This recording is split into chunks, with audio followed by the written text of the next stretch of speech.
बच्चों, आप सभी का मेरे इस वीडियो में स्वागत है। मैं अनीता पांडे, माध्यमिक शिक्षक, शासकीय high school police line Shahdol. आज हम बात करेंगे इतिहास में प्रतियोगी परीक्षाओं हेतु जो महत्वपूर्ण प्रश्नोत्तर है उसमें मध्यकालीन भारत के बारे में हम पढ़ेंगे। तो आज इसमें मध्यकालीन भारत का भाग 1 है। तो आइए चलते हैं मध्यकालीन भारत के बारे में जानकारी प्राप्त करते हैं। तो मध्यकालीन भारत का इतिहास, इसमें सबसे पहला जो क्वेश्चन है वो है पाल वंश का संस्थापक कौन था। तो इसके जो ऑप्शन है वो है धर्मपाल, देवपाल, गोपाल, रामपाल। तो इसका जो सही आंसर है वो है गोपाल। तो आइए जानते हैं इसके बारे में। पाल वंश की स्थापना बंगाल में राजनीति क्रांति के कारण गोपाल नामक स्थानीय व्यक्ति के द्वारा की गई। उसने बौद्ध धर्म को आश्रय प्रदान किया था। गोपाल ने उदंतपुरी विश्वविद्यालय की स्थापना की थी। पाल वंश की राजधानी मुंगेर थी। गौड़ी रीत नामक साहित्यिक विधा का विकास पाल शासकों के शासनकाल में हुआ था। तो इस तरह से ये हो गया क्वेश्चन। अगला क्वेश्चन है हमारा, गीत गोविंद के रचयिता कौन थे। तो गीत गोविंद के रचयिता जो हैं उनके ऑप्शन है धोई, गोवर्धनाचार्य, जयदेव, लक्ष्मण सेन। तो इसका जो सही आंसर है वो है जयदेव। तो इसके बारे में जानते हैं। संस्कृत भाषा में महाकवि जयदेव बंगाल के शासक लक्ष्मण सेन के दरबारी कवि थे। इन्होंने राधा कृष्ण के प्रणय पर आधारित गीत गोविंद की रचना की, जो कि संगीत प्रधान ग्रंथ है। इसकी अन्य रचना रंजीत मंजरी थी। लक्ष्मण सेन के दरबार में पवन दूतम के लेखक धोई रहते थे। इस तरह से हमारे क्वेश्चन हो गए हैं। अगला क्वेश्चन है हमारा, मोहम्मद गौरी को सर्वप्रथम किसने पराजित किया।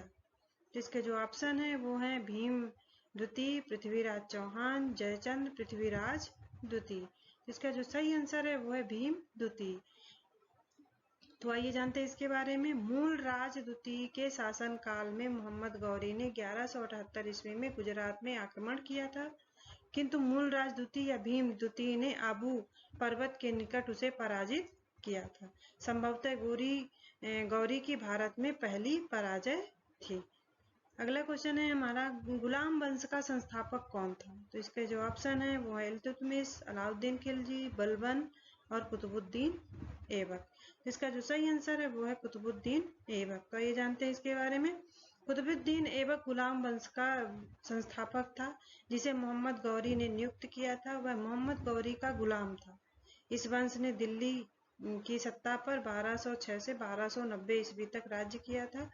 इस वंश के शासक या संस्थापक गुलाम थे, ना कि राजा थे, इसलिए इस वंश को मामूलक वंश भी कहा जाता था। तो इस तरह से ये गुलाम वंश के बारे में जानकारी हो गई। अगला क्वेश्चन है हमारा, किसको द्वितीय सिकंदर के नाम से जाना जाता था। तो इसके जो ऑप्शन है वो है जलालुद्दीन खिलजी, मुबारक खिलजी, खुसरो खान, अलाउद्दीन खिलजी। इसका जो सही ऑप्शन है वो है अलाउद्दीन खिलजी। आइए जानते हैं इनके बारे में। अलाउद्दीन खिलजी ने स्वयं को सिकंदर सानी यानी द्वितीय सिकंदर घोषित किया था, क्योंकि वह विश्व विजेता बनना चाहता था। उसका शासनकाल दिल्ली में 1296 ईस्वी से 1316 ईस्वी तक रहा। वह अपने साम्राज्य का विस्तार दक्षिण में मदुरई तक कर चुका था। अगला क्वेश्चन है हमारा, विजयनगर साम्राज्य की स्थापना किसने की। तो इसके जो ऑप्शन है, विजय राय ने, हरिहर द्वितीय ने, हरिहर और बुक्का ने, बुक्का द्वितीय ने। इसका सही ऑप्शन है, सही आंसर है जो वो है हरिहर और बुक्का ने। तो ये जानते हैं इसके बारे में। मोहम्मद बिन तुगलक द्वारा दक्षिण में कंपली में हुए विद्रोह को दबाने के लिए भेजे गए सेनापति हरिहर और बुक्का ने विद्यारण्य संधि के प्रभाव में आकर 1336 ईस्वी में विजयनगर साम्राज्य की स्थापना की थी। इस तरह से विजयनगर साम्राज्य के बारे में जानकारी हो गई। अगला क्वेश्चन है हमारा, बीजापुर किस लिए प्रसिद्ध था। तो इसके जो ऑप्शन है वो है घोर सूखे की दशा, गोल गुंबद, भारी वर्षा, गोमतेश्वर की प्रतिमा। तो इसका जो सही आंसर है वो है गोल गुंबद। तो आइए जानते हैं गोल गुंबद के बारे में। गोल गुंबद या गोल गुंबज बीजापुर के सुल्तान एवं बहमन शासक मोहम्मद आदिल शाह का मकबरा है, जो कर्नाटक राज्य में स्थित है। इसका निर्माण फारसी वास्तुकार याकूत ने 1556 में करवाया था। यहाँ का गुंबद विश्व का सबसे विशाल अर्धवृत्ताकार गुंबद है। तो ये गोल गुंबद के बारे में जानकारी। आइए चलते हैं अगले क्वेश्चन की तरफ। आइन आइन ए अकबरी पुस्तक का लेखक कौन है? तो इसके जो ऑप्शन है वो है अकबर, अबुल फजल, फिरदौसी, जहांगीर। तो इसका जो सही ऑप्शन है वो है अबुल फजल। आइए जानते हैं अबुल फजल के बारे में। अकबर के दरबारी इतिहासकार अबुल फजल ने अकबर की प्रेरणा से अकबर नामक ग्रंथ की रचना की। यह ग्रंथ 3 खंडों में विभक्त है। आईने अकबरी इसी का तीसरा खंड है। आईने अकबरी को अबुल फजल ने 5 खंडों में विभक्त किया था। तो इस तरह से हो गया अबुल फजल के बारे में जानकारी। अगला क्वेश्चन है हमारा, 2 स्पा एवं सिंह स्पा प्रथा किसने प्रारंभ की थी? तो इसके जो ऑप्शन है वो है अकबर, जहांगीर, शाहजहां, औरंगजेब। तो इसका जो सही आंसर है वो है जहांगीर।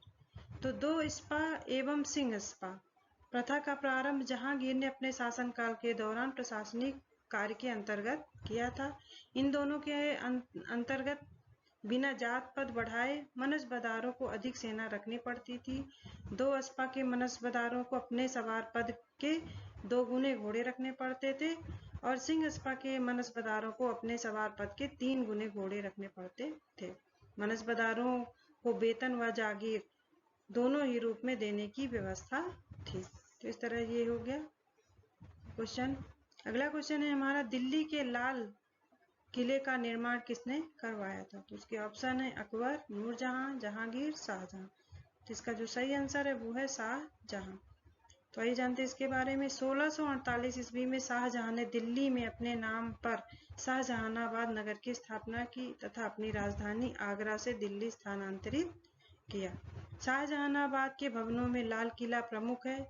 इसका निर्माण कार्य हमीद एवं अहमद नामक शिल्पकार के संरक्षण में संपन्न हुआ।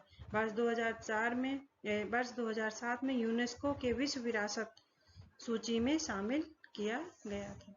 तो इस तरह से ये हमारे क्वेश्चन आंसर मध्यकालीन भारत के हो गए हैं। आप इनको अच्छे से नोट करें, याद करें और अपनी परीक्षा की तैयारी करें। अगले मिलते हैं हम लोग अगले वीडियो में मध्यकालीन भारत भाग 2 में। तब तक के लिए धन्यवाद।